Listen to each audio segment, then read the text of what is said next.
ترميهم بحجارة من سجيل. وأصلي وأسلم على نبينا محمد النبي وعلى آله وصحبه أجمعين. ثم أما بعد، فبحول الله وقوته نقف مع سورة من سور القرآن، وهي من سور قصار المفصل. يقول الله عز وجل فيها: أعوذ بالله من الشيطان الرجيم. تبت يدا أبي لهب وتب، ما أغنى عنه ماله وما كسب، سيصلى نارا ذات لهب، وامرأته حمالة الحطب، في جيدها حبل من مسد. قد ذكر الحافظ ابن كثير عليه رحمة الله في تفسير هذه الآية أن النبي صلى الله عليه وسلم عندما أنزلت هذه السورة خرج إلى البطحاء وصعد إلى الجبل وقال: يا صباحاه. فاجتمعت إليه قريش فقال: إن حدثتكم إن العدو مصبحكم أو ممسيكم أكنتم مصدقين؟ قالوا: ما عهدنا أو ما جربنا عليك كذبا قط. قال: فإني نذير لكم بين يدي عذاب شديد. فقال أبو لهب: تبا لك، ألهذا جمعتنا؟ وأبو لهب هو أحد أعمام النبي عليه الصلاة والسلام، واسمه عبد العزى. والنبي عليه الصلاة والسلام له 4 أعمام أدركوا الإسلام، أسلم منهم 2 و2 لم يسلما، فاللذان أسلما هما حمزة والعباس، واللذان لم يسلما هما أبو طالب وأبو لهب. وقد ذكر الحافظ ابن حجر عليه رحمة الله من الموافقات أن اللذان أسلما أسماؤهما طيبة، حمزة والعباس، واللذان لم يسلما هما أبو طالب، وأبو طالب اسمه عبد مناف، يعني كان يعبد مناف، وأبو لهب اسمه عبد العزى، وهذا فيه تعبيد لغير الله. وقد ذكر شيخ الإسلام ابن تيمية في مجموع الفتاوى صفحة 376 لعلها قال: كان المشركون في الجاهلية يسمون أنفسهم ويعبدون أنفسهم لغير الله عز وجل، فكان يسموا قال عبد الكعبة أو عبد الشمس أو عبد العزى إلى غير ذلك. وقد غير النبي عليه الصلاة والسلام بعد أسماء أصحابه كأبي هريرة رضي الله عنه كان اسمه عبد الشمس، وأيضا عبد الرحمن بن عوف كان اسمه عبد العزى. وكذلك غير اسم مولى للنبي صلى الله عليه وسلم اسمه قيوم فسماه عبد القيوم. وأبو لهب سمي بأبو لهب لإشراق وجهه، ودي كنية له، اسمه هو عبد العزى، والكنية هي ما أشعر بأب أو أم، وأما اللقب ما أشعر بمدح أو ذم.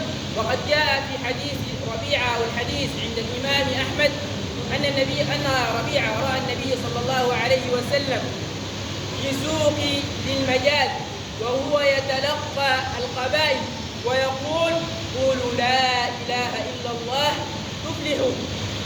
ووراءه رجل وضيء، ودعا من النبي صلى الله عليه وسلم اسمه أبو لهب يقول له إنه كاذب أو كذاب. كويس. وهذا فيه دليل أن الدعوة إلى الله عز وجل ليست محصورة في المساجد، وإنما تكون في الأسواق والنوادي والمقاهي وأماكن تجمع الناس. النبي عليه الصلاة والسلام فيما جاء في الصحيحين من حديث معاذ بن جبل أن النبي صلى الله عليه وسلم كان رديف يرادف معه معاذ بن جبل يقول له: يا معاذ، أتدري ما حق الله على العباد وما حق العباد على الله؟ الحديث المعروف.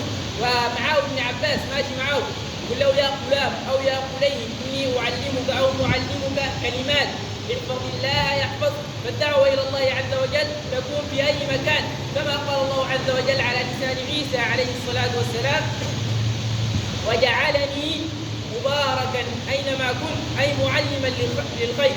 فالإنسان يدعو إلى توحيد الله عز وجل في أي مكان، لا سيما أن الله سبحانه وتعالى خلقنا من أجل أن نعبده وأن نوحده وأن نفرده بالعبادة.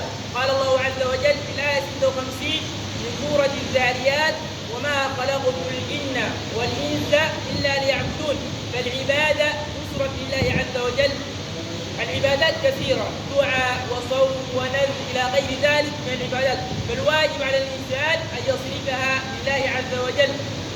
قال تبت يدا أبي لهب وتب. تبت ذكر العلماء تبت الأولى الدعاء عليه إنه يخسر، زي ما ذكر ربنا سبحانه وتعالى قال وما كيد فرعون إلا في تباب. وقال الله عز وجل وما ظلمناهم ولكن ظلموا أنفسهم. قال فما أغنت عنهم آلهتهم التي يدعون من دون الله من شيء لما جاء أمر ربك. قال وما زادوهم غير تتبيب. كما ذكر غير تتبيب يعني غير تقسيم، كما ذكر مجاهد وقتادة في التفسير. تبت يدا أبي لهب وتب. قال ما أغنى عنه ماله وما كسب.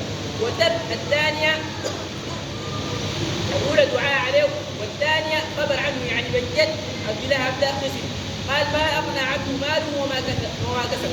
فأبي لهب لما سمع هذه الآية قال سأفتدي بمالي وولدي كان ما يقول محمد عليه الصلاة والسلام حق. قال ما أغنى عنه ماله وما كسب. قال سيصلى نارا ذات لهب.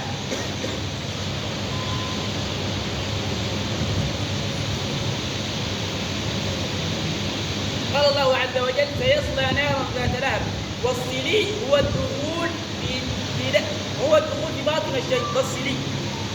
وهذا يدل على أن هذا القرآن منزل من عند الله عز وجل، لأن نشوف ربنا سبحانه وتعالى لقائد أنزل الآية دي، وأبي لهب لقائد إلى أن مات يعني ما أسلم كويس. ربنا قال ما أغنى عنه ماله وما كسب. قال سيصلى نارا ذات لهب. وامرأته قال حمالة الحطب.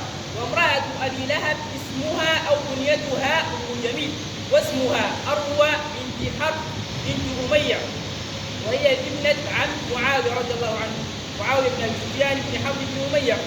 وكانت جديدة الأذية للنبي صلى الله عليه وسلم، هي وزوجها كانت تبني له الجو والغادرات في طريقه إلى غير ذلك.